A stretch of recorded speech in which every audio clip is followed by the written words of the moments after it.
গ্রামের নাম ছিল চন্দ্রপুর।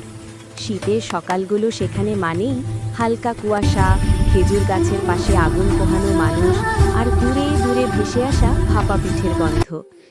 আজ মকর সংক্রান্তি, সূর্যদেবের উত্তরায়ণের প্রথম দিন।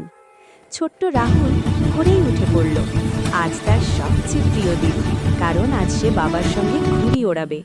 মা ভোর থেকে পিঠেপুলি বানাতে ব্যস্ত, তিলের নাড়ু, গুড়ের পায়েস আর নারকেলের পিঠে। রাহুলের দাদু উঠোনে বসে রোদ পোহাচ্ছিলেন। তিনি বললেন, জানো তো রাহুল, আজ সূর্য আমাদের জন্য নতুন আশার বার্তা নিয়ে আসে। রাহুল কিছুটা অবাক হয়ে জিজ্ঞেস করল, আশা মানে কি দাদু? দাদু হেসে বললেন, যেমন শীত ধীরে ধীরে বিদায় নেয়, তেমন কষ্টও চলে যায়, নতুন আলো আসে। দুপুরে গ্রামের মাঠে শুরু হলো ঘুড়ি ওড়ানোর উৎসব। আকাশ ভরে গেল রঙিন ঘুড়িতে। রাহুলের ঘুড়িটা ছিল লাল হলুদ রঙের, মাঝখানে আকাশ সূর্য। হঠাৎ এক গরিব ছেলেকে দেখল, সে চুপচাপ দাঁড়িয়ে ঘুড়ি ওড়ানো দেখছে। রাহুল কাছে গিয়ে বলল, তুমি ঘুড়ি ওড়াও না কেন? ছেলেটি মাথা নিচু করে বলল, আমার ঘুড়ি নেই। এক মুহূর্ত না ভেবে রাহুল নিজের ঘুড়িটা তার হাতে তুলে দিল। না, আজ মকর সংক্রান্তি, সবাই খুশি থাকবে।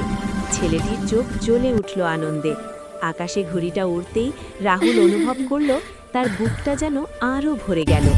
সন্ধেবেলা দাদু রাহুলকে বুকে টেনে নিয়ে বললেন, আজ তুমি সত্যিকারের সংক্রান্তির মানে বুঝে গেছো, ভাগ করে নেওয়া। রাহুল আকাশের দিকে তাকালো। সূর্য তখন অস্তে যাচ্ছে, কিন্তু তার মনে আলো জ্বলে উঠেছে।